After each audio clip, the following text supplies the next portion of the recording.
نعم. أعوذ بالله من الشيطان الرجيم. بسم الله الرحمن الرحيم. الحمد لله رب العالمين، ثم الصلاة والسلام على رسوله الكريم صلى الله عليه وسلم وآله وصحبه أجمعين. أوصيكم ونفسي بتقوى الله وتزودوا فإن خير الزاد التقوى. عباد الله، يقول تباركه وتعالى: فاستقم كما أمرت ومن تاب معك ولا تطغوا إنه بما تعملون بصير. الآية. Mwenna mikwano gyaffe abatugoberera ku mukutu gwaffe ogwa Thuraya Islam Media, mukkirize mbeere nga mbaagaliza ekiramuso ekirungi, obbaagaliza emirembe, baagaliza emikisa gya Allah subhanahu wa ta'ala, nga ngamba nti assalamu alaikum wa rahmatullahi wa barakatuhu. Nkakasa munzizeemu ebigambo ebyo bikulu nnyo, ebigambo ebyo dduwa, ebigambo ebyo birimu okwagaliza obulungi.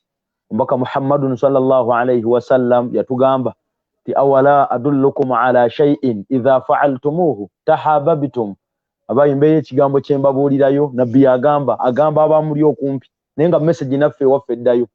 Mbeeka ekigambo kyembabuulirayo idha fa'altumuhu, bwe munakikola tahabbtum, nga mwagalana. Ne bamugamba nti bala ya Rasulallah, tubuulire omubaka wa Allah kyekiriwo ekyo kyoyinza otubuulira ne tubeera nga twagalana. Nabbi n'agamba nti afsu salamu bainakum, mutolagane salaamu wakati wammwe. Ali awo andaba, bw'oba olina munaakuli okumpi omugambe nti assalamu alaikum wa rahmatullahi wa barakatuhu.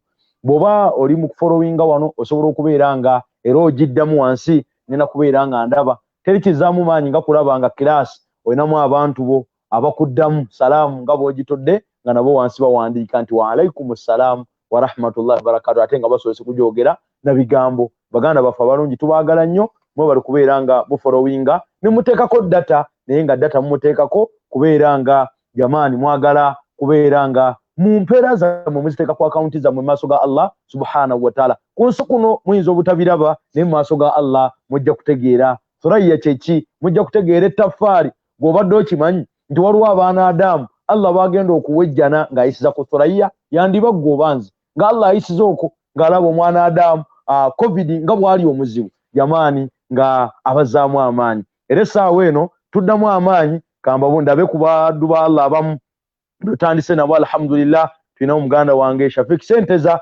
kwali obuddamu naawe amaanyi. Bw'oli obaddeko n'ogenda ewantu, lumu wali omuganda wange yampitako okusaaza ewamu, nanga jangu osaaze ejjuma, nanga naye abantu beeno tebaagala kusaddaaka, jangu n'omusomo gwa saddaaka, nanga abantu beeno bagagga naye tebaagala kuwaayo. Ne ngenda nga nteeseteese obulungi bw'okuwa zaka, obulungi obuli mu kuwa zaka. Ne ngenda mu masjidi gye yantwala, neesunze kubeera nga mbasomesa kuwa zaka. Ngenda okutuukayo nga baana basomero bato ba primary, somo ne ngukyusa obi obuli mu kuzannyira mu muzikiti n'obutasula misaalo, ne tugukyusa omusomo ogwali ogw'obulungi bw'okuwa zaka ne tugukyusizaawo. So naye obeera wano n'olaba Kulthum binti Munira nga kwali, Luima Abdallah kwali, Shadia kwali, Hausa Namuwonge kwali, Ibrahim Sekoba kwali, Luchamuzi Ibrahim kwali, Nalubega Ziyada barakallahu fik, Zena Mwa webale, Namutebi Mariam webale, Hanifa Swaji webale, Nachiriyowa kwali, Nakafu Jannati yagizemu na Mwarabu Jannati agenti wa alaikumus salam wa rahmatullahi wa barakat, ne handwriting ennungi atenga ya Warabu. Nakafu Jannati Allah akutaase insha Allah taala. Simanyi obonzi ya magezi kubanga esimu zino bwogenda wansi n'oteekamu keyboard y'Olwarabu, n'oteekamu akagambo nti n'oteekako waawu yokka ng'ekuleetera ebirango kona mu bukoyi. Naye alhamdulillah Spata naye kwali, Abdul Shakur, Hanif Abdul Aziz, Kef Rama kwali, Luima Abdallah kwali, Ibrahim Chazze kwali. Twala omukisa guno bategeeza nti abo wali tuli bangi olwaleero. Tulina ne munaffe ali mu kuba ajja mwalimu wammwe gwe tubeera naye ebiseera ebisinga obungi olunaku luno olwaleero, Sheikh Elias Kigozi saawa yonna atuuka insha Allah subhanahu wa ta'ala, era mugenda kubeera nga mumulaba temuvaako. Gwe kyoba okola sharinga olaikinga ate otegeeze n'abalala ti abasajja batandise, tugenda kubanga twejjukiza oba twejjukanya n'amatovu Mariyat barakallahu fik, Kibiriga Abubakari webale, Ibrahim Bowa. Ngenda okulaba nga newe n'aba ntandise okwogera ku studio ng'era amanya bwenti wengasoma, jamaani nga studio yaffe tugikola ng'amanya olaba musindise, awo ngenda kuddamu amaanyi insha Allah taala. era inshallah naba ntandika ebigambo byange ngenda kubeera nga nsoma ku namba yaffe gye tuyitako nga tuzimba studio yaffe eya Thuraya Islam Media bwe naba ndabyera nga muze nga ntegeera nti ddala bano abantu banywevu bataddeko data waabwe nga baagala kubeera nga bejjukanya ddiini yammwe. Tubaagala nnyo, Allah batukumire. Majidu kwali, Ibrahim Bowa kwali, n'abalala Nyanzi Juma, thanks for good work ya Rabbi. Asoose kwebaza naga nti neebaza omulimu omulungi Thuraya gwekola, saba Allah nammwe omulimu gumukola gw'amaanyi. Ate bwe tubeerawo ne twogera nga tetubalaba kukunooleza naffe tuddamu amaanyi, so mu mbeera bwetyo olwaleero tugenda kubeera nga twejjukanya ku kigambo buli omu ogenda kukiddamu al-istiqaama. Kiddemu al-istiqaama, al-istiqaama, okunywerera ku mazima, okunywerera mu ddiini yo, okunywera n'obukkiriza bwo, kye bayita al-istiqaama, okunywerera ku mazima. Olwaleero tugenda okubeera nga tutambulirako insha Allah subhanahu wa ta'ala. Era bw'ona ogenda mu ssuura gye bayita surati Hud, essuura gye bayita Hud aya ya 10:12, Allah yali agamba mbaka kunywera naye nga gwagamba Muhammadun sallallahu alayhi wa sallam bushra bil janna wa huwa hayyun, yasanyusibwa n'ejjana nga mulamu naye sallallahu alayhi wa sallam surati Hud Allah gwagamba okunywera, naffe abamugoberera naffe n'atugambiramu. Era mukkirize mwenna bali awo abandaba ayina surati Hud tusobola okutambulira ewamu. Allah yagamba Muhammadun sallallahu alayhi wa sallam abaye tugambye omutwe gwaffe ogw'olwaleero al-istiqaama, okunywerera ku mazima. Al-istiqaama nga seekoli ne bwajja n'emmundu naga nti eddiini gite omuganedda kanfe kale nga ndi muzira. Al-istiqaama, omuntu buli lw'onywera kikutegeeza man huwa Allah, Allah yani n'omwawula bw'omu bwe. Bw'omala okutegeera Allah n'onywera, wallahi tekikwetagisa sooka kwokya muliro okuwaayo. Tiba naye bwemutaaweeyo Allah ajja bwokya. Istiqaama, omuntu kasita abeera omunywevu tekimwetagisa mujjukiza siiba mande lwakuna. Mukanga bw'otaasiibe bw'otaakola bw'oti. Istiqaama, kunywerera ku mazima. Abaatukulembera kye baakola. Era Allah kyatugamba mu surati Ankabut aya ey'okubiri, ahasiba nnaasu an yutraku an yaqulu amanna, abantu balowooza ekyogamba bugambi ntukkiriza Allah kyagenda okukomako biggwe mbwe ejjana agikuwe. Yingira ejjana mawejja Abdurrahman, Mafo Shafiki yingira ejjana, Kabuyaga gundi yingira ejjana, siwe biri. Istiqaama, Allah agenda sooka atugezeseemu alabe ddala tuli banywevu. Abasajja babakwata ne babatta lwaddiini. Mumanyi ebyafaayo tusinga. Sumayya omukyalo omuzira, Sumayya bamugamba eddiini gite n'abaga nti bannaaye eddiini sigitanga munywevu. Ne bamugamba nti oli nno oliisa ebijanjalo empiso, Sumayya tugenda kukwatako. Sumayya n'agaana nategeera Allah wange. Ne bakwata Sumayya mukyala, ne bamukwata ne bamukwata, Allahu akbar, ne bakwata effumu ne baliteeka mu muliro, ne bamukwata amagulu ne baganjuluza, ne bakwata effumu ne baliisa mu bwereere bwe. Istiqaama, naye ng'ali ku la ilaha illa Allah Muhammadu Rasulullah. Bilal ibn Rabah radiyallahu anhu bamukwata bamwebasa bamuteekako ejjinja ku lubuto, asinda kimu ahad alyomu Allah, ahad alyomu Allah, nga munywevu. Istiqaama, omuntu buli lw'onywera kikwetagisa kugamba bugende tuzimbe studio. Era olusoma ennamba y'essimu tekikwetagisa ate zaaki balayika bakola bati baraka. Istiqaama, abaaye tunywere, abaaye tunywere. Okumanya nga omuntu bw'obeera n'obunywevu mu ddiini ne mu kaseera k'okufa Allah tabaraka wa taala akuleetera bamalayika. Nalladhina qaalu rabbuna Allah thumma istaqaamu, omuntu buli lw'ogamba Katonda waffe ye Allah oluvannyuma n'onywera, Allah tabaraka wa taala kyakola akusindikira bamalayika mu kaseera k'okufa ne bagamba alla takhaafu, totya wala tahzanu, totiisibwatuusibwa. Ffe tuli naawe kuno ku nsi, tuli naawe, olina otoola shahada mu kaseera k'okufa. Istiqaama bw'obeera omunywevu. Abaye nsaba Allah atuwe istiqaama, nsaba Allah atuwe istiqaama. Njagala ndabe ku baddu wa Allah abeewaddeyo okuzimba studio mu kaseera kano, abanywevu abatafaayo oba tuli mu covid nga bo emirimu gya Allah bagikola. Tebafaayo oba tuli mu covid, tebafaayo mbeera efaanana etya, tebafaayo asigazzaaki, tafaayo ye kasita wa Allah ly'essanyu lye. Yikasitawa Allah ly'essanyu lye. Abaayi shayitaani tasobola kukwata muntu. Hadithi emweraga omuntu essaawa y'okuwaayo bw'etuuka ne bamugamba okuwaayo, Allah asindika bamalayika 7,000. Riwaaya endala zigamba malayika 7 ne zibeera ku mikono gyo, ne zibeera ku ddyo, ne zibeera mu maaso go, ne zibeera emabega nga zigamba togeza n'owaayo, bw'ogeza n'owaayo yavuwadde, bw'ogeza n'owaayo ze mu kyalo. Malayika nga shayitaani nga ze zigamba togeza n'owaayo. Naye omunywevu ayagala Allah tabaraka wa taala, ayagala okubeera ow'amaanyi, Allah tabaraka wa taala kyakola yamuwanguza n'amwanguyiza okuwaayo, era ogenda okulaba ng'awaayo. So mu mbeera bwetyo kansome ku namba y'essimu ya studio ndabe baani mikwano gyaffe abagenda okutandika naffe. Era si kirungi mannya gasoma naye okwagazisa abalala bannaayi mukkirize tujja baga nti gundi alhamdulillah tubabalizeeko mu lujjudde tegeere nti waliwo abaddu kituzaamu amaanyi. Ekyokubiri ba Abubakar Siddiq tebawaayo bamanya, ba Umaru tebawaayo bamanya, ba Uthmani tebawaayo bamanya, ba Ali radiyallahu anhum tebawaayo bamanya, bawangayo ku lwa Allah naye Allah n'abatumanyisa lwampaka ne tubamanya. Olwaleero bwetwogera Abubakar ani atamumanyi, olwaleero bwetwogera Umaru ani atamumanyi, olwaleero bwetwogera Uthmani ani atamumanyi, olwaleero n'oluzzi Uthmani luyagula e Makka e Madina bwe mutuukayo gye luli naye teyawaayo mumanya. Allah yamumanyisa, Allah ajjabba manyisa byonna bye mukola ebbanga lye munaamalanga muyina istiqaama ne ikhlas ennungi ku lwa Allah subhanahu wa taala. Abayi tubaagala nnyo, saba Allah tabaraka wa taala batukuumire. Saala Muwanika ono omukyala followinga programu za ddiini, Allah akunyweza omukyala gwakwongera ebirungi mu nsi muno. Era enamba yaffe kutunaayita insha Allah subhanahu wa taala yino wammanga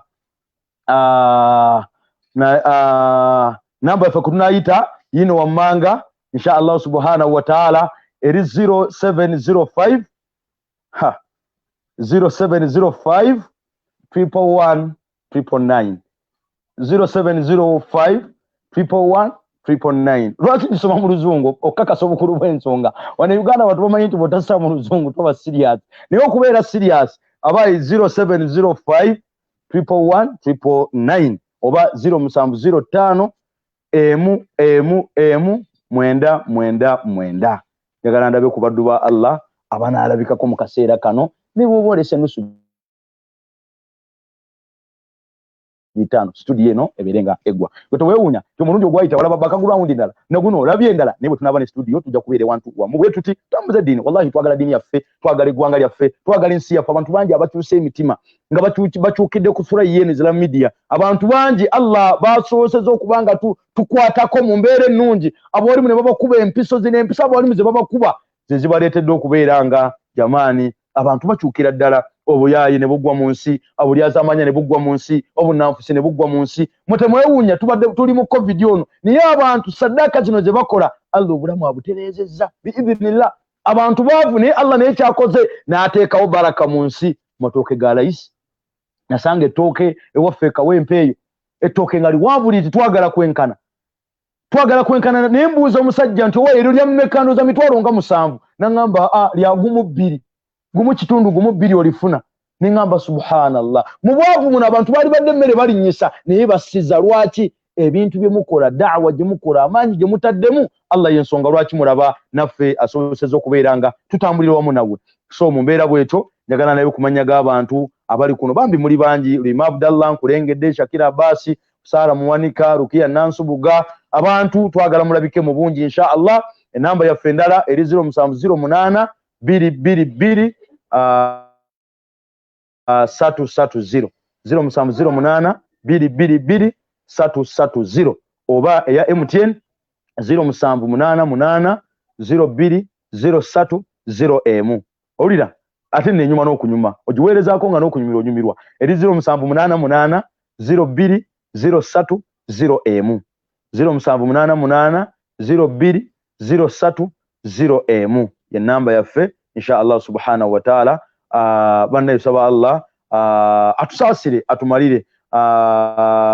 Onagambye ya Allah tusaasire and always make us strong with our iman ya Rabbi. Ay Allah tusaasire ate oberenga era otunywereza ku ddiini tunywezenga okukola emirimu gya Allah tabaraka wa taala tetutiitirira tetutya mukola emirimu gya Allah. Tujjayo n'ag'omubuto ekituuka kyakuwaayo, tujjayo n'ag'omubuto ekituuka kyakusaara, tujjayo n'ag'omubuto ekituuka kyagenda Makka, tujjayo n'ag'omubuto. Nsaba Allah tabaraka wa taala buli olwalira agenda okulabika Allah kolera enteekateeka akutwaleko e Makka ne Madina. Ddamu nti Allahumma amin. saba Allah kolera enteekateeka buli atagendangako Makka ne yagenda saddaaka z'okola n'obujjumbize bwe mulaga wano olwaleero Allah abatwale Makka ne Madina mulabe ku nnyumba ey'ekitiibwa mulabe ku Kaaba bagambe nti ye nnyumba teri agituukako n'asigala kye kimu edduwa gy'osomerako yokka mu ntandikwa yeegoba obwavu Allahumma zid hadha albayta tashrifan wa takrima wa zid man sharrafahu tashrifan wa takrima ay Allah fuula ennyumba Kaaba ya kitiibwa era ng'emanyikiddwa ya ttutumu wa zid man sharrafahu era obeere nga oyongera buli agituukako ekitiibwa n'ettutumu era y'ensonga lwaki buli atuuka ku nnyumba eyo Allah tabaraka wa taala amuwe ekitiibwa era essaawa eno tulina wataala abatuzaamu amaanyi tulinawo Sadiiki Kisuze yagambye sigenda kulinda nanga yakubiri nze ntandikiddewo olwaleero mukola emirimu gya Allah abaaye ngenda kusoma enamba y'essimu tugende ku istiqaama tugende mu kunywera naye mugge nga musindika nja kujjanga nga ndaga kumanya g'abaana Adamu abalabiseeko mu kaseera kano insha Allah subhanahu wa taala tulina waani tulinawo enamba yaffe ya MTN eri 0705 111 999 0705 111 999 oba 0708 222 330 0708 222 330 oba MTN 0788 020301 oba oyinza okuyita ku akaunti yaffe Diamond Trust Bank eri 0144515001 bantu baffe bane mwebale era amanya mumusindike amanya ngina kubanga ngasoma insha Allah subhanahu wa taala abaye al istiqama okunywerera ku mazima olwaleero gwe musomo gwaffe gwe tugenda okubeera nga tulaba ne muganda wange Elias Kigozi nga naye bwantuukako insha Allah subhanahu wa taala. Naam, Nabbi sallallahu alayhi wa sallam alaga omusajja yajja gyali n'amugamba nti ya Rasulallah owayo mbaka wa Allah, ya Rasulallah owayo mbaka wa Allah. Amugamba mwenna abatugoberera yamugamba nti ya Rasulallah owayo mbaka wa Allah mbuulirayo ekigambo mu Busiraamu, ekigambo ekyo ky'onombuulira sina gwe ngenda kibuuza mulala okujjako gwe wekka. Ya Rasulallah mbuulirayo ekigambo kulli fil Islam, mbuulirayo mu Busiraamu qawlan ekigambo kimu la as'alu anhu ahad ghayrak, sina gwe ngenda kibuuza mulala okujjako gwe wekka. Awo ekigambo kye banagamba kiba kigambo kisajja. Olina omugamba nti baako ekigambo entanda gy'onsibirira naye entanda eyo gy'oŋŋamba sina gwe ngenda gibuuza mulala okujjako gwe, era gwe kyonompa kye ngenda okukomako, sina gwe ngenda kubuuza mulala. Nabbi sallallahu alaihi wasallam n'amugamba ebigambo bino wammanga. Yamugamba qul amantu billah, musajja gwe gamba nti nzikiriza Allah. Laba otambudde onoonya Thuraya gyeri otuuse tugeze kati studio weeri onoonya ofiisi ya Thuraya ogamba nti Seeka Kiti aliwa, Imaamu Kyeyuna aliwa, Sheikh Mugendera aliwa, Sheikh Gundi aliwa, Salimu Bosa, basheekhe bonna obuuza Seeka Gundi aliwa.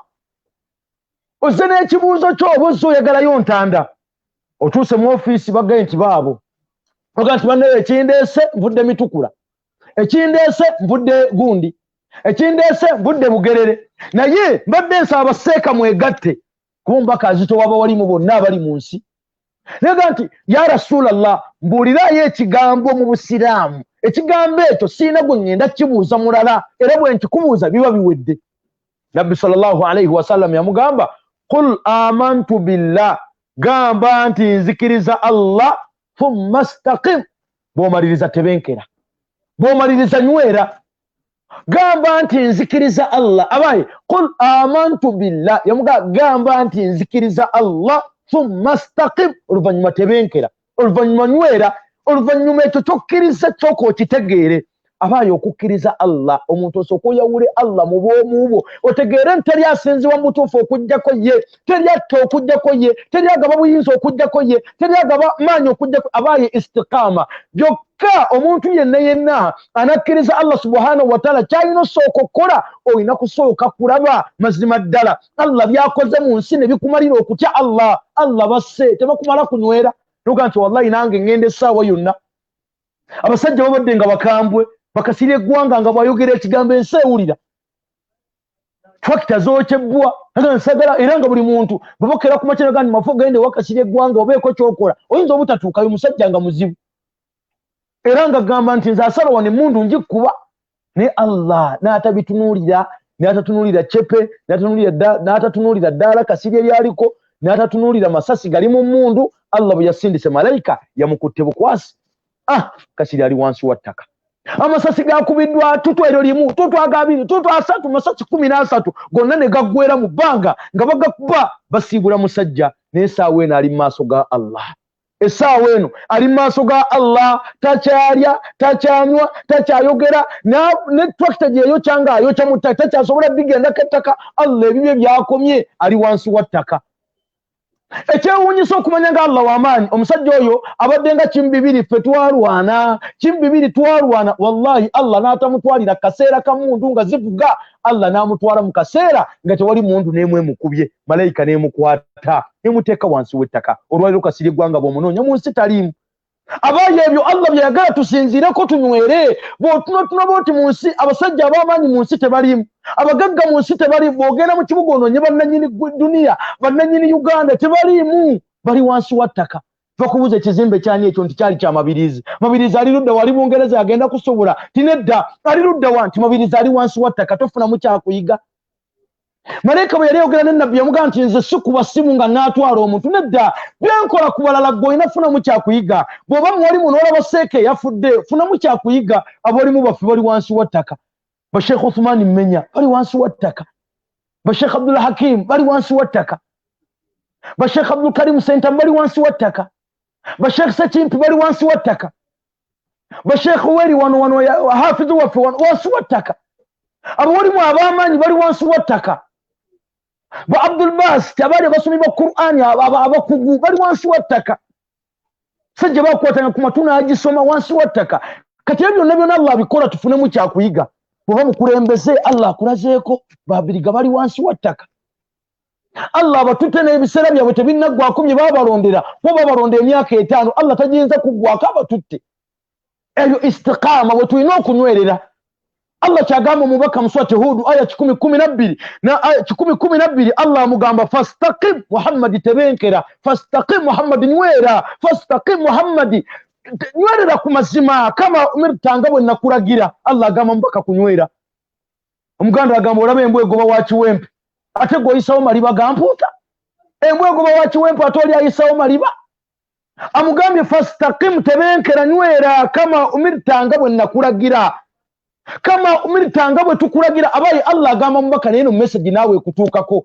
nywera gwandaba mukwano gwange nywerera ku mazima tewaba wakubuzabuza dukhulu fi silmi khafa nywerera ku mazima nywerera ku dini kafa tewaba wakubuzabuza niba kiba kyetagisa kufanga oli mwavu naye ng'ofudde oli mugagga wa ddiini kkiriza ofe bw'otyo abasajja mubamanyi Mus'ab ibn Umayr balekawo obugagga bwabwe lillah nadduka ewaabwe n'omugamba nti Mus'ab komyawo ebyobugagga byaffe Mus'ab koma come back Mus'ab n'agaana ne nga kale komyawo ebyaffe Mus'ab n'akwata obugagga bwe baali bamuwadde bakitaabwe n'abuzaayo Mus'ab ibn Umayr n'atuuka okufa nabbi n'amusanga ng'afudde nabbi n'akaaba n'aseka n'akaaba n'omugamba ya Rasulallah okaabye n'oseka ki ekikaabiza ate osekedde ki nabbi n'addamu n'agamba nti ntunuulidde omwana famire gy'avamu balangira buli kyabadde ayagala yaka TV flat screen abadde asobola okuba mu mategura abadde asobola okuba mu zigodown abadde asobola okuba mu bulamu obw'ebbeeyi abakyala ab'ebbeeyi obulamu obw'emmotoka obulamu obwa cross country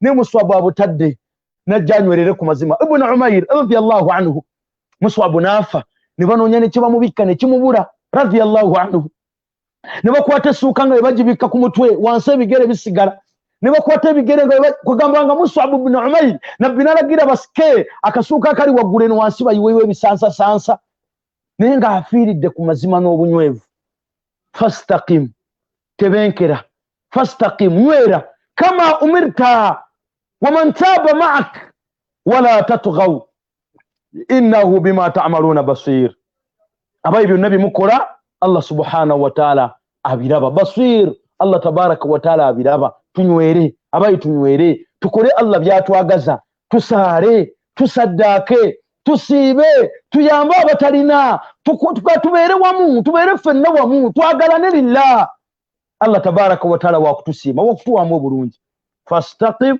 kama umirta wa man taba ma'ak wala tatghaw innahu bima ta'maluna basir. Byonna bye tukola mukama waffe Allah atulaba insha Allah subhanahu wa taala.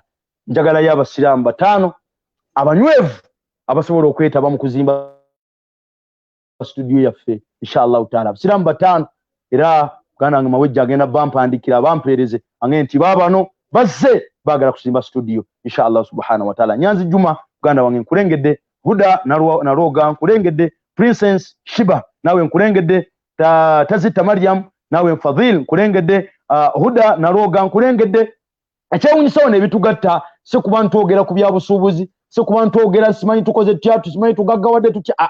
Tuli mu kulaba tuyingidde tejja naffenna akaseera kano ffenna nga bwe tuli ku matimba gano nga Allah tabaraka wa taala atuwadde ejjana. Enamba yaffe kutuyita 0705 999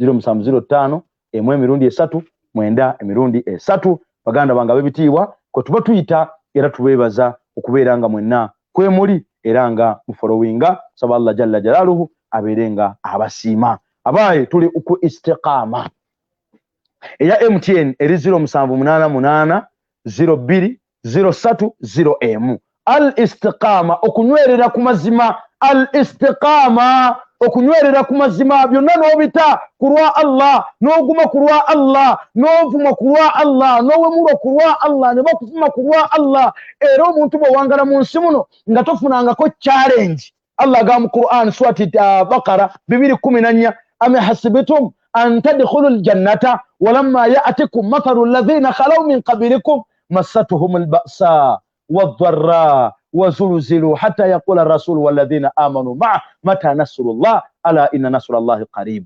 الله بوزا مروز الجنة مغينا فنا يكاكيك abantu baroze jana Allah agenda kugireta muresi kya buli agala jango yingire, buli agala jango yingire.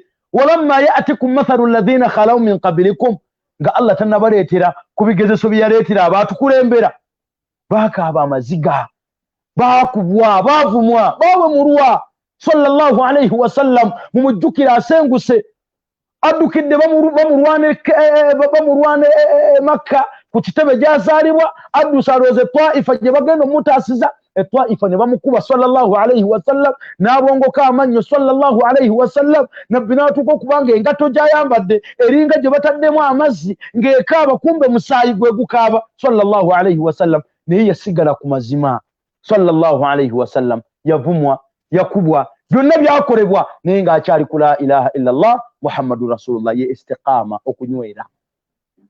okunywera kwetaaga obugumiikiriza. Kyane yezigenda kujja Allah agenda kuleeta ebigezeso. Alabe ddala omusajja ono munywevu, musajja omu baamuŋŋamba Allah yaleetera abaana b'amajinni. Hafiz mulamba yaddukira mu ssabo, Hafiz mulamba Qur'ani ddagala ayatul kursi yo tereka shaytaani yonna mu duniya. Naye yagenda okulaba nga ebya Allah biyinza obutamukolera, yaddukirawo. Ne baga nti omusajja yatwewunyisiza. Istiqama okunywerera ku mazima bebitiibwa, okunywerera ku mazima. Tunywere, ebizibu bigenda kujja, embeera egenda kujja. Olwaliro mutunulire embeera gye tulimu mu duniya, amaduuka oluusi maggale. Naye byonna Allah abire tufunemu kyakuyiga. Abantu bafa enkya n'eggulo. Badde ntandika wano inankubiraga nga nti waayi mukwano go bayo ali awo musambi wa mupiira Cranes striker nga muzeeyi we Allah amujjuludde nga nti akaaba amaziga okufa obufi. Abaayi ebyo Allah agenda bituleetera. Bukya ku makya bakubike, bukya ku makya bambike, babike omwana, babike omuzeeyi, babike abantu baffe bitwagala ennyo. Naye tulina okuba nga tuli banywevu, tulina okuba abanywevu. Allah yagala abantu banywevu, tunywerere ku mazima. Challenge zonna zijje naye nga Allah alaba omuddu we munywevu. Ne bwe boogera ebifaanana bitya ng'omusajja munywevu, ne bwe bakuyita kyonna kye bakuyise munywevu. Omubaka baamuyitanga zonto, omubaka baamuyitanga omulalu, omubaka baamuyitanga byonna sallallahu alayhi wa sallam. Naye yanywera sheekh n'akuba n'anywera bakuba Muhammadun sallallahu alayhi wa sallam. Bwe bamukuba Taifa Allah yasindika malayika n'agira nti mumubuuze abamukubye tubakolere ki? Abamukubye sallallahu alayhi wa sallam tubakolere ki? Ali wakati wa baina shajarataini, wakati w'emiti ebiri n'ensozi. Allah n'asindika malayika nti abo abamukubye bo tubakolere ki? Kyayogera kyonna tukibakola essaawa eno yennyini. sallallahu alayhi wasallam ganti mubareke bibakola tebabimanyi mubareke mbasonyiwe bibakola tebabimanyi masha Allah sallallahu alayhi wasallam naganti abonze sibe mbara bali mugongo gwabwe abali ku migongo gyabwe ate mubo mulivaamu abakkiriza insha Allah subhanahu wa ta'ala. So abebitibwa mbakutira okubeera nga munywerera ku mazima. Ebizibu bigenda kujja, bagenda kwogerera, bagenda kuvuma, bagenda kugeya, bagenda kuyita byonna bye bakuyise, bagenda kuyita omushiriku, bagenda kuyita byonna, naye olina okunywera. Allah tabaraka wa taala ayagala abantu banywevu. Allah ayagala abantu banywevu. Al istiqama, okunywerera ku mazima. Nabwe kityo baganda bange abebitibwa, funangamu bw'orabanga nga ofunye challenge mu buwangazi bw'ombulamu bwo, ng'olaba ofunye challenge, olaba eyinza okujja ku mulamwa, seeka ng'ojjukirangayo abalongoofu. Embeera tewali mbeera Allah gy'atuleetera nga teyatuukako kuba atukulembera. Bw'oba bulwadde nga Allah akuleetedde obulwadde nga bwe bwagala okujja ku mulamwa, sheekh ojjukiranga nabbi wa Allah Ayubu alayhi salaam. Bw'oba nga bulwadde bwe bwagala okujja ku mulamwa, bwe bwagala okunzija ku mulamwa, n'olaba nga obulwadde bukulumye, sheekh owulira amaanyi gakuwedde, owulira toyina maanyi, seeka ng'ojjukiranga nabbi wa Allah subhanahu wa ta'ala gwe bayita nabbi Ayubu alayhi salatu wassalaam. Ogambe ne Ayubu yalwala, Ayubu n'avunda, Ayubu n'atuuka okuvaamu envunyu, Ayubu mukyala we gwe bayita Rahma n'atuuka okubeera ng'atembeeya nviiri. Allahu akbar, Rahma ng'atembeeya nviiri bafune ekyokulya, kuba yayinanga enviiri nga ziri katale. Enviiri ezo ng'ozisibangamu ebitutu 6, n'atandika okutembeeya enviiri, n'agenda anyagula ekitutu, anyagula enviiri, atembeeya nviiri, naye ng'ayagala bafune ekyokulya n'omwami. Nabbi wa Allah Ayubu alayhi salatu wassalaam, riwaya ziga nti mukyalo yalina ebitutu nga 12 n'atundako ebyatunda. Naye Ayubu alayhi salatu wassalaam n'anywerera ku mazima, n'akkiriza obulwadde bumulume, naye ng'amanyi yabuleeta jjabbonya, teyaddukira mu ssabu. Madhalika ng'ate abantu bedda shiriki yali mungi. Biseera nabbi we yatumwa, shiriki yali mungi. Mulembe gwa Musa alayhi salaam, shiriki yali mungi. Bonaabona zino baleero aleeta omusota nti gwayagala okulaguza, ate ne gucankala naye n'abaluka 10. Kati abo bebo olwaleero be tuliko. Naye abasajja bedda sheekh, shiriki yali mungi. Abasajja nga balina omukisa, message bafunira ddala kuva eri Allah. Allah ngambye mbagambe, ffe byaffe ebyolwaleero byabaga nti omubaka yagamba. Naffe ffennyini omubaka tetumulabangako, ne basahaba tetubalabangako, battabi'i tetubalabangako, battabi'i tabi'ina tetubalabangako, naye tuli ku bigambo bya Rasul myaka 14+ byayogera, naye olwayo ne tunywera. Kati wootira abasajja bali bayinanga omukisa okumanya nga baali bajeemu, bayinanga omukisa. Omubaka ebigambo byayogera abyogera biva eri Jibuliru yabireese direct, tebiriko mbu ate Suraya gwe twawulidde ayogera yagambye hadisi eva mu kitabo gundi, bali ebigambo byabwe byalinga direct. Omubaka agambye, nabadde n'omubaka sami'tu Rasulallahi sallallahu alaihi wasallam, nawulidde omubaka, mpulidde omubaka. Kakati abantu naye ne bajeema, abantu baga sami'na wa asayna, tuwulidde naye tuganye. Nabbi wa Allah Nuhu alayhi salam n'abulira abantu b'ekibiina kye, ja'alu asabi'ahum fi adhanihim, ne bakwata ennwe gino emikono, engalo zaabwe zino ne baziteeka mu matu. Abaaye musaale, ja'alu asabi'ahum fi adhanihim, ne bakwata ennwe ne bateeka mu matu, tebaagala kumanya. Naye gwe olina omukisa, oli mulungi nnyo, olina omukisa. Kyomulaba muganda wange Sheikh Rugorobi, musomesa wa umma, yategeeza abasiraamu n'aga nti basiraamu tulina omukisa gw'amaanyi okubanga tusobola okusaala ne tusiiba, lwansonga abaatukulembera bali bo balina omukisa, baalabanga ku nabbi, byabagamba babirabako, ebyamagero babirabako, naye ffe kyamagero kye tulabye. Naye wallahi ne tukkiriza. Kyobola nabbi yagamba sallallahu alaihi wasallam nga nini basahaba be, yabagamba antum ashabi, mwe mbalabanga mikwano gyange, wa hum ikhwani, abalibeera ku Suraya abo abalaba, abasharinga, abo abalikinga, abakomentinga, ikhwani bo baganda bange.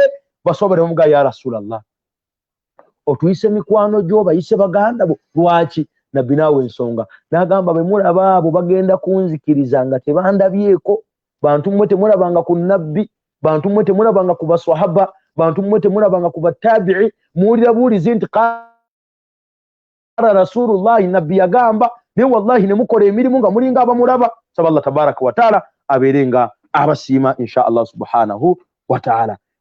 Nabwekityo baganda bange, mukkirize era mbeere nga mbasomera ku namba, tukole emirimu gino, twagala studio yaffe eno ebeere nga eggwa. Mukkirize era soke neebaze ku bantu betwali nabo ku Zoom abali America abali Bungereza abali Germany abali Netherlands abali mu nsi ez'enjawulo bambi mwayambako mulimu gw'amaanyi nnyo mwasondera ddala ensimbi mpitirivu mwasooka ne musonda milioni za Uganda 9 ne muzisonda lilla tuzimbe studio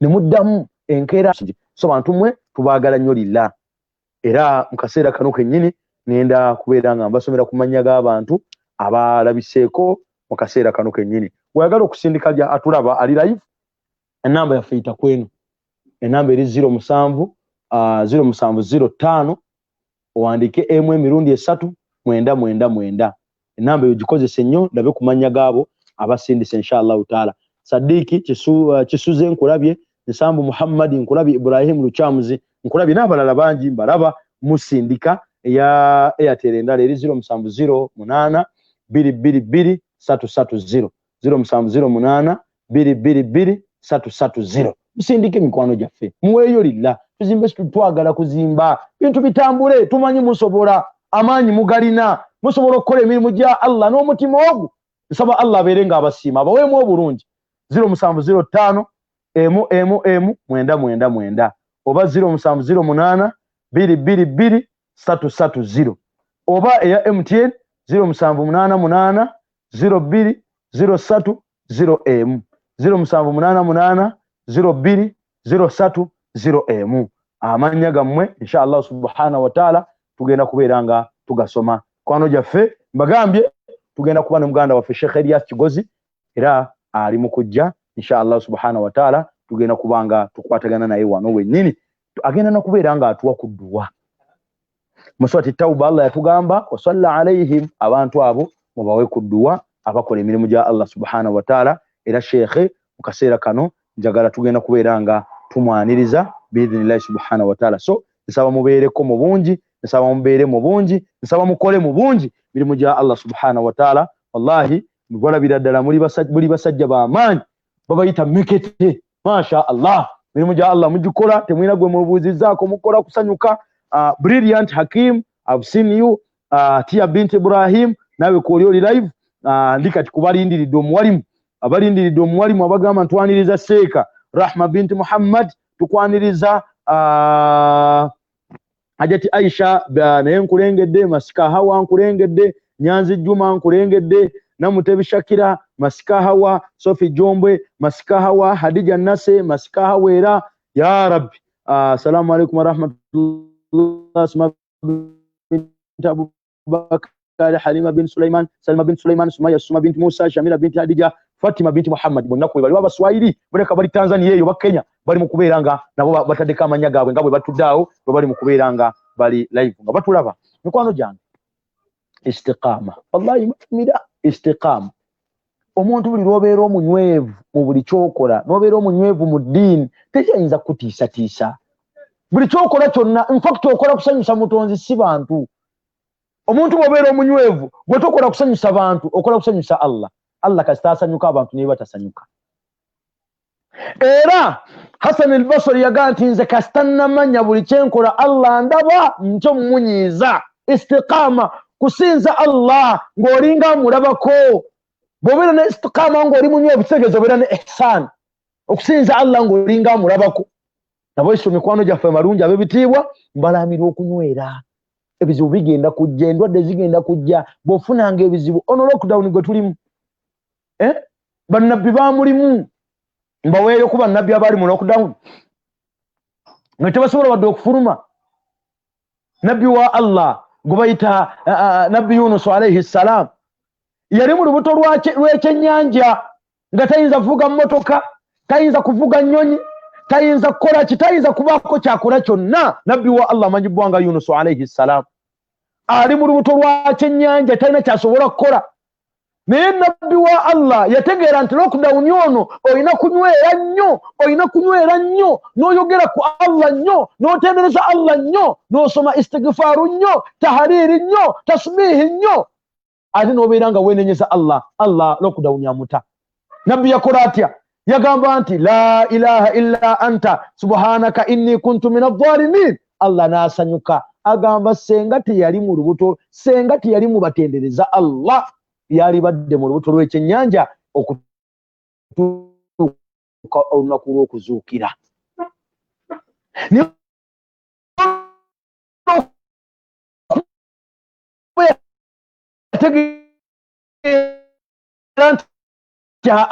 Salatu wassalam nabiranga jamani yava mu lubuto lw'ekyennyanja lwakwogera ku Allah subhanahu wa ta'ala. Nawe lokudawuno n'omuvaamu otya mukkirize munneegatteko ffenna twogere ekigambo ekyo gamba nti la ilaha illa anta subhanaka inni kuntu min adh-dhalimin.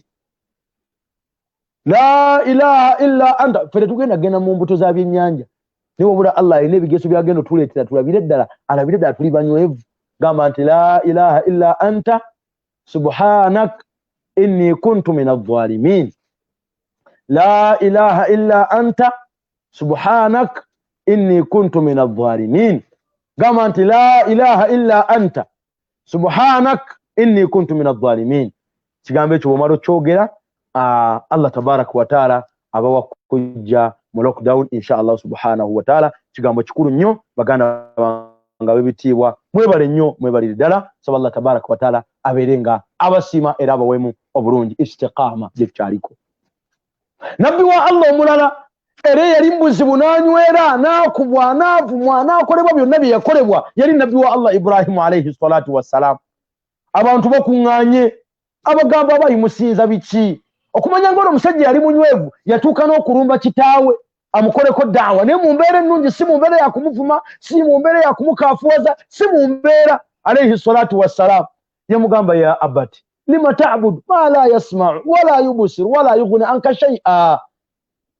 Muzayi uli amuyita taata tiyamuyita by'oyinza gga nti omuyita mukaafu gwe mwononefu gwe naye mugamba nti ya abati owaye kitange lwaki osinza lima ta'budu ma la yasma'u tosinza lwaki osinza ma la yasma'u ebitawulira wala yubsiru ebitalaba wala yughni anka shay'a ebitayinza kubanga kibikutaasa ensonga yonna. Naye n'akola daawa ku kitaawe nga tavumye ne bateekawo embeera kwe yakwata amasanamu. Nabbi wa Allah subhanahu wa ta'ala Ibrahimu alayhi salam yakwata amasanamu agaaliwo. Ibrahimu alayhi salatu wassalam n'agamementula n'agatema n'alekamu eddene n'alirekamu embazzi ati n'aliteekamu embazzi. Abasajja ne batabuka Katonda bafu alabika Ibrahimu kuba bali baagala genda naye ku mikolo gyabwe n'agaanaga nti siri mulwadde I mean I'm not feeling good siwulira bulungi n'agamba sijja genda sijja kusobola. Kumba abaze kumenyaamenya masanamu gano bamuteekako olutalo. Gwomanyi okuba wali ofunyeko challenge ekyalo kyonna nga kikuno gwobeera na muntu omu nga yakunoonya jamani n'okyawa buli wamu. Olwo omusiraamu yali anoonya munene amugamba nti niwe ndi musanga mu muzikiti nga bakimye swala alimpulira. Wallahi ne bali babakimye swala nga ndi kulayini esooka alimpulira. Tulyezoobera maaso awo mimbali. Naye nabbi wa Allah subhanahu wa ta'ala gwe bayita nabbi wa Allah Ibrahimu alayhi salatu wassalam byonna byaliwo alayhi salatu wassalam naye wallahi yanywera kyalo kyonna kimuyigga baagala kumutta ne balagira ne bakuŋŋaanya enku ne basima ekinnya ne bakuba omuliro ne gubumbujja magalika nga n'ebiri okumbi tebiyinza kubeerawo. Ibrahimu alayhi salatu wassalam ne bamukwata olw'obunywevu bwe yalina n'obunyuvu bwe yalina n'embeera nti yali istiqaama yali mustaqim yali musajja nga munywevu ali mu kkubo golokofu. Kyova olaba naye tuba tusaala tusaba Allah tuteeke mu kkubo ettuufu. Bwe twasalamu al-Fatiha tusaba Allah ntugamba ihdina sirata al-mustaqim. Allah tuteeke mu kkubo eggolokofu. Ya Allah tulungamize ku kkubo eggolokofu. Kkubo kyeryo mu swati Yasin n'alitugamba wa an'ibuduni hadha siratu mustaqim. Bwe munansinza eryo lyekkubo eggolokofu lye mbagamba. Okusinza Allah olina kubeera omuntu omunywevu omuntu alina istiqama omuntu omunywevu eri Allah yoyo gw'olaba abeera nga ensonga ze zonna asooka kwebuuza kino kyenkola Allah kimusanyusa. Omuntu omunywevu kyakola n'ata riba ku lwa Allah n'ata shiriki ku lwa Allah n'ata zina ku lwa Allah n'atya okulyazaamaanya ng'atya olunaku lwaliyimirira mu maaso ga Allah n'atya okugeya kulwa Allah nato okutta kulwa Allah byonna byakolanga gakasita Allah wali waliwo mikwano gyange bahaji mikwano gyange Haji Ibrahim Makubiya wa Hebra tukola naye mu Hebra omulala bamuyita Haji Sentamu naye kimu bibiri bwe bafuna mu challenge nga bonna bagamba nti naye Allah wali naye obwavu nga bungi nti obwavu wadde bungi kasita Allah wali abuleetera yajja obbujjawo Allah wali beera n'eŋŋombe eyo buli kyonna kyokolwa ogambe nti Allah wali taliwo gwe bafunanga mu challenge yonna mu mutima gwo ng'osookanga kwebuuza bino challenge zenfunye zino ani agenda ozinjamu nti Allah era gwe mu mutima gwo ebeera eŋŋombe eyo ogambe nti Allah wali bw'oba olwadde ogambe ani awonya Allah wali yawonya nabbi wa Allah Ayubu alayhi salam 18 years mulwadde gw'olwalamu ennaku 3 abaaye beera n'eŋŋombe egamba nti Allah wali yagamba nti kullukum mwenna muli babuze okujjako gwe nnuŋŋamiza munsabe okubaluŋŋamya mbaluŋŋamye n'agamba nti mwenna ya ibadi baddu bange mwenna muli bayala okujjako gwe mbandiisizza munsabe okubaliisa chipusi nzirina munsabe okubaliisa enkoko weeri javazi ya Allah weeri munsabe okubaliisa temujjukira bwe yaliisa Mariyamu ng'ali lubuto lwa Isa alayhi salam nga byonna bamuleetera okulya jamani agamba Hanna ali lubuto naye nga wallahi olabira ddala jamani Allah wali buli kimu agamba Allah wali mikwano gyange ab'ebitiibwa Hanna ali lubuto naye agenda okola ebintu bitambula naye kimu bibiri agamba Allah wali abaaye byonna bye tukola eŋŋombo yaffe ebeere nti Allah wali waliwo agambye netiwaka ya leero ya Rabbi naye nkakasa noza woli watali netiwaka kuba tutambuza inshallah subhanahu wa ta'ala naye ab'ebitiibwa mukkirize nti Allah wali byonna bye tukola abimanyi abiraba atumanyi byonna bye tugoberera inshallah subhanahu wa ta'ala enamba yaffe kwe tuyita okubeera nga tuzimba studio yo njajji bajjukizanga buli ddakiika studio tugizimbe asobola okuweereza akakadde kaweereze asobola okuweereza emitwalo 2 giweereze asobola omutwalo gw'oba oweereza asobola 2,000 z'oba oweereza asobola miliyoni 3 weereza tetuyinza bula kye tukolamu inshallah ta'ala so twagala tukole studio nayo tubeere nga tugimala inshallah subhanahu wa ta'ala namba yaffe kwe tuyita amannya gonjagala ngalabeko 0705 M naye kyekituufu muli mu kubeera nga evaako katono mashallah 0705 M enamba yaffe kwe tuyita nga tuzimba studio yaffe oba 0708 222 330 0708 222 330 oba 0788 02 02030 eya MTN eri 0788 02 030 0788 02 030 abaaye tukyali ku mulamwa gwaffe ogw'okunywerera ku mazima tewabaawo akulabankanya n'akujja ku mulamwa era omuntu yenna alikkiriza okuwangala n'omuntu atali ku mulamwa yawmal qiyama ogenda kwejjusa yenna akkiriza okuba n'emikwano omugamba ku saala gamba tusooke tukole kimu omugamba gundi rero twalisiibye nti ate keemaka nti ezo sente tukolemu bizinensi gundi tuwezaka nti abo bw'olabanga omuntu ng'omugamba okukola ibaada okukola omulimu gwa Allah ng'olaba akuzza walala oyo muteririra bw'olabanga omugambyeko oyagala mutereera akalubye oyo mwesonyiwe talina kalungi takuzimba omuntu azimba omuntu aba amuzza eri Allah swala nti yesu tusaale zaka nti atugiwe wataawanu ala albirri wattaqwa tulina kuba nga tukolagana mu kukola bulungi na kutya Allah birri kutya Allah kugonda eri Allah wattaqwa na kumutya so si kubeera ntukolaganira mu bwonoonefu tugende tujoge mujoga ki abaaye ebintu bingi nnyo omuntu byayinza okunywererako n'ategeera Allah muswati waqi'a Allah subhanahu wa ta'ala atugamba afara'aytum al-ma'a alladhi tashrabun a antum anzaltumuhu min al-muzni am nahnu al-munzilun waliyozekawo n'olowooza ku mazzi gonywa afara'aytum al-ma'a alladhi tashrabun gwa mazzi gonywa gwolaba agava mu bbanga gogalaba waliyozekawo n'ogalowoozamu a antum anzaltumuhu min al-muzni am nahnu al-munzilun mugenda waggulu ne mugajjayo ne mutandika kunywa oba ffe tutonyesa enkuba. Allah agamba nti law nasha laja'alnahu ujajan falawla tashkurun. Eyo aya ekutula.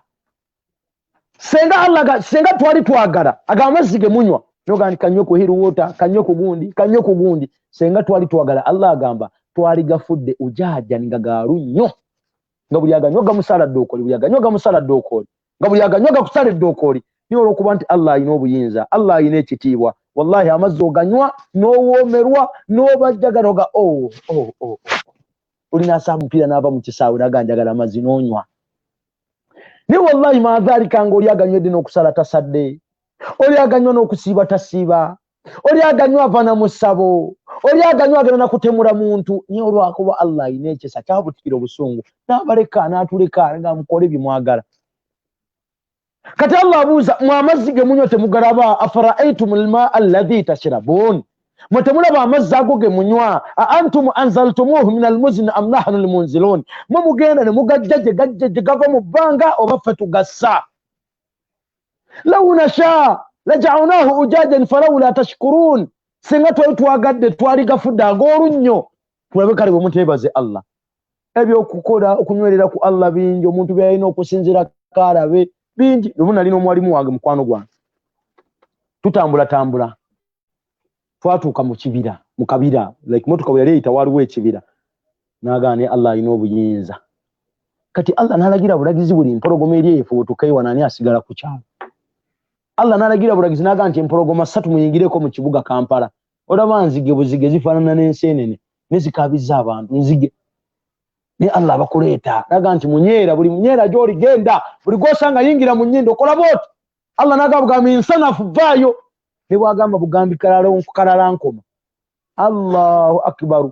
Twalinyanga tugenze simanyi kunoga mwanyi ngo tugenze okuwumulako nti mugende munoge mwanyi ogenda ogira bw'oti okunoga mwanyi kalala nkoma yazimba kuli obennumba shekhe neerumu omuntu omwana kuzimba guti nnumba bulumba. Kati Allah n'agamba ennumba kale omutwalo gw'ennumba gufuutuke mugwinge ne Allah ayina ekisa. Kibula yeewuunya nnyo abantu obutamusinza. Yagamba Allah mu sura emu yagamba ya ayyuhal insan bantu mmwe ma gharraka bi rabbikal karim nsonga kyebagaana okusinza omutonzi alladhi khalaqaka fasawwaka fa'adalak yakutonda nakutereza nakwenkanyankanya fi ayyi surati ma sha'a rakkabak mu buli kifaananyi kyonna Allah kyeyagala okutonderamu bw'atyo Allah n'abikola lillah n'abitukolera majanan tetulina kye tusasula tubikola ku lulwe Allah subhanahu wa ta'ala. So mikwano gyange bibitiibwa tubebaza era tubebaliza ddala nga bwe mubadde mukola emirimu gya Allah nga bwe muzza mukola emirimu gya Allah. Saba Allah subhanahu wa ta'ala abeere nga abatusiimira abawa obulamu obulungi abakuume abagaggawaze obugagga obwa halaali kubanga emirimu gye mukola mugikola kusanyusa ye Allah subhanahu wa ta'ala. Enamba yaffe ko tuyita nga tukola emirimu gya Allah nga tuzimba studio ze zino wammanga era nziddamu. Enamba ya Airtel eri 0705 wandika emu emirundi 3 mwenda emirundi 3 0705 111 999 0705 111 999. Muganda wange ebibuuzo bino bijja kuddibwamu nkya inshallah. Assalamu alaikum warahmatullahi wabarakatuh. Sheikh singa nywa amazzi ng'enkya ngenda kusiiba naye nenganywa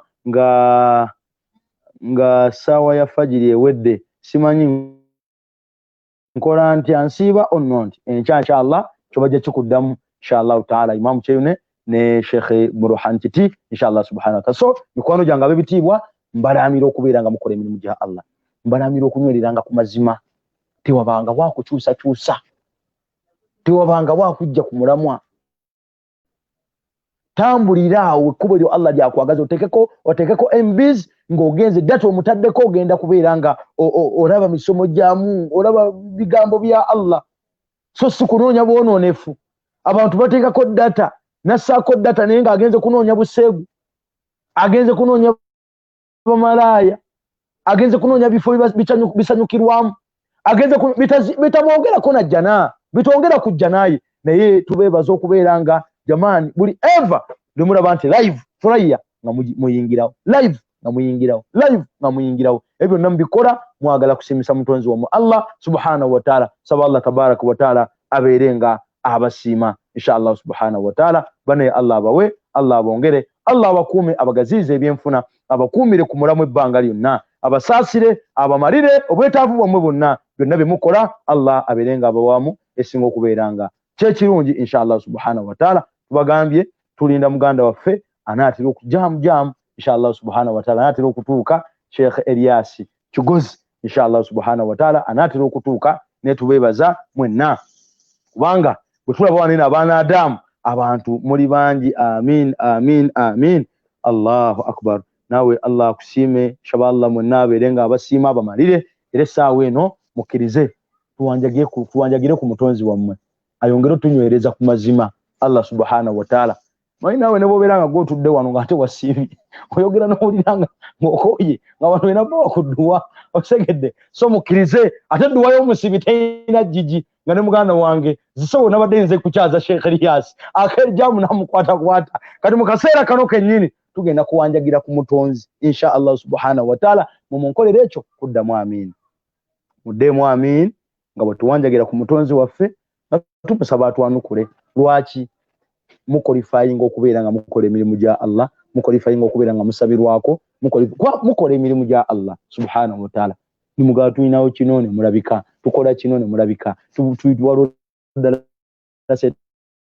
setekebwa byakulya ne mubireeta olwoki wallahi muwagidde nnyo naye nga abamu ekyewuunyisa ne Thuraya abamuli eyo Arua abala muri Masaka abala muri wa ne Thuraya temwina nagwe mumanyimu n'abali mu Oluste mbalabangako naye nga ebyo nambikola kusimisa Allah subhanahu wa ta'ala saba msina kye magamba project z'obusiramu muzikola n'omutima gumu wallahi muzikola mwagala Allah kubasiima era mbasabira nga bwe muwanise emikono mbasabira mwenna nga muri kuno insha Allah subhanahu wa ta'ala tuwanike ku mikono tuwanjagire ku mutonzi waffe ne Sheikh Elias wanajira naye nabeera nga ayongerezaako abeerenga abaweddwa insha Allah subhanahu wa ta'ala so tugenda kubeera nga tuwanjagira ku Allah ate tusooke tubeerenga bwe tumala okusoma edduwa soke tusaale inshallah tubaddire ate butonyo temuvaako tugenda kufuna kuswala kubanga kiba kifunya abantu baga istiqama okunywera ate gwe nga tosadde so tugenda kusooka tusaale ate tukomewo inshallah subhanahu wa ta'ala nkakasa ndoza naye ajja kuba atuuse muwanike emikono tuwanjagire ku mutonzi waffe rabbana taqabbal minna innaka anta samiul alim wa tub alayna ya maulana innaka anta tawwabur rahim rabbana atina fid dunya hasana wa fil akhirati hasana wa qina adhaban nar ya muqallibal qulubi wal absar ثبت قلوبنا على دينك وعلى طاعتك يا نعم المولى ويا نعم النصير غفرانك ربنا وإليك المصير ولا حول ولا قوة إلا بالله العلي العظيم اللهم لك الحمد أنت قيم السماوات والأرض ومن فيهن ولك الحمد لك ملك السماوات والأرض ومن فيهن ولك الحمد أنت نور السماوات والأرض ومن فيهن ولك الحمد أنت الحق ووعدك حق ولقاؤك حق وقولك حق والجنة حق والنار حق والنبيون حق ومحمد صلى الله عليه وسلم حق اللهم لك أسلمنا وبك آمنا وعليك توكلنا وعليك نبنا وبك خاصمنا وإليك حكمنا فاغفر لنا ما قدمنا وما أخرنا وما أسررنا أنت المقدم وأنت المؤخر لا إله إلا أنت لا إله إلا الله وحده لا شريك له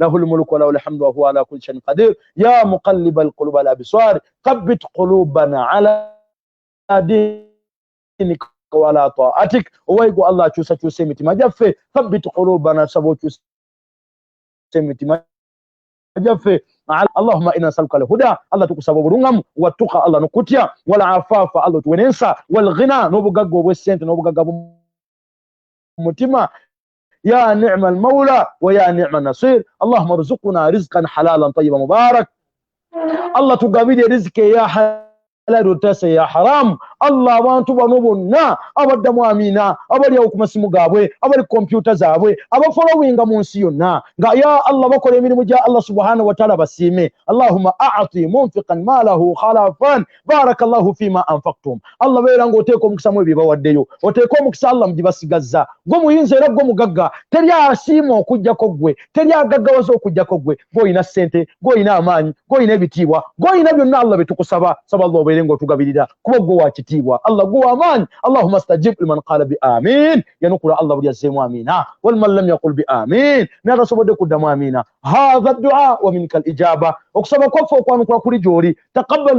minna birahmatika ya arhamar rahimin wallahi lam tataqabbal man yataqabbal